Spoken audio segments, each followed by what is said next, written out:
दुश्मन आहे। या ठिकाणी सगळेजण माझी पूजा करतात आणि तू माझ्या दुश्मनाचं नाव घेतोस।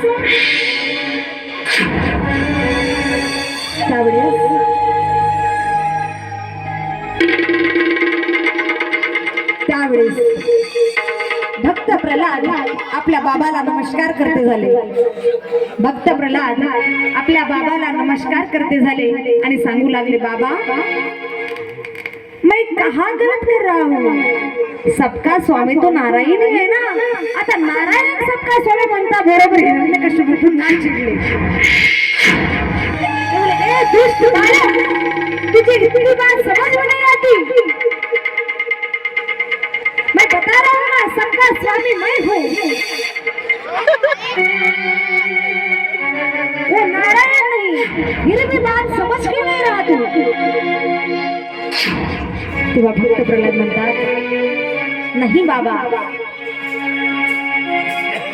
त्या ठिकाणी माझे स्वामी आणि या सगळ्यांचे स्वामी नारायणच आहे आणि मी त्यांचं भजन करतोय। बाबा तुम्ही पण भजन करा।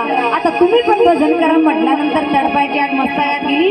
ते आपल्या सैन्याला सांगू लागले, सुनो सैनिकों, इस दुष्ट बालक को मेरे नजर के सामने से हटा दो और उसे कहीं जाके मार दो, गाड़ दो, कुछ भी कर लो। आता मात्र त्या सैनिकांनी त्यांना एका मोठ्याशा पहाडीवर नेलं आणि असा विचार केला की त्या पहाडीवरून जर का आपण त्यांना ढकलून देऊ तर हा लहानसा बालक वाचणे अशक्य आहे। म्हणून त्यांनी त्या बाळाला पहाडीवरून असं खाली ढकलून दिलं। आता भक्त प्रल्हाद त्या पहाडीवरून पडले, परंतु पडले तरी त्यांचा नारायण नारायण नारायण हा जाप मात्र बंद व्हायला तयार नाही। आणि अशा सुखरूपपणे ते पडून उठून उभे झाले, जणू काही भगवंतानेच त्यांना पकडलं आणि खाली ठेवलं। आता मात्र पुन्हा नारायण हो नारायण बोलो, नारायण बोलो,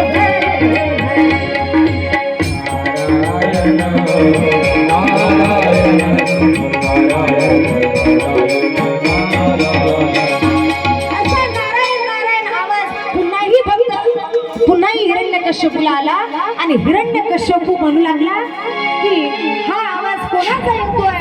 आणि पुन्हा पाहते तर काय, त्यांचाच मुलगा भक्त प्रल्हाद सैनिकाला म्हणू लागले, अरे हमने तो बताया था कि इस दुष्ट बालक को जाके मार दो उधर, ये फिर से क्यों आया? सैन्य बोल रहे थे कि प्रभु हमने तो इसे पहाड़ी से नीचे ढकेल दिया था, फिर भी ये कैसे बच गया? अरे ये ऐसे नहीं मान रहा, तू इसे तालाब में डुबा दो। पाण्यामध्ये टाकलं तर ही मरायला तयार नहीं। म्हटले ऐसा भी नहीं हो रहा क्या?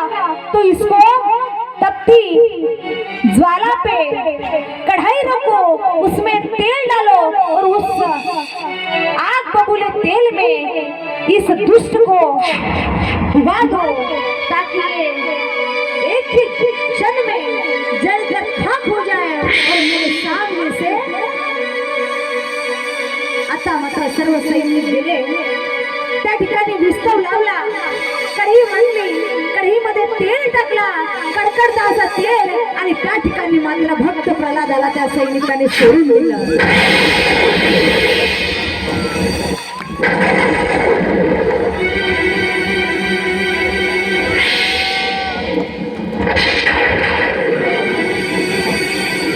भक्त प्रल्हादाला कढईमध्ये सोडलं, कडकडता तेल होता, परंतु त्या ठिकाणी एक चमत्कार झाला की तो कडकडचा तेल सुद्धा बर्फासारखा गार झाला।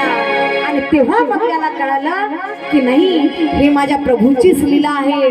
तेव्हा हिरण्यकश्यपू म्हणू लागला, अरे तू मरत करे, अरे तुला तेलात टाकलं तो तेल गार होऊन गेला, तुला पहाडीवरून ढकललं, ते पहाडीतूनच सुद्धा तू वाचून आला, तुला पाण्यात टाकलं, पाण्यातूनही वाचून आला, हे सगळं होतं कसं? त्यावेळेस भक्त प्रल्हाद सांगतात, बाबा मैं कहाँ कुछ कर रहा हूँ, ये सब कुछ तो मेरे प्रभु नारायण ही करे। आता मात्र हिरण्यकशिपू चिडला, म्हटलं तेरे नारायण कहाँ पे है तेरे नारायण? तेव्हा भक्त प्रल्हाद बोलू लागले कि बाबा, अरे चराचर में मेरे भगवान प्रभु है, आप बस उनको अपनी भावना से देखो और जहाँ देखोगे वहाँ आपको मेरे प्रभु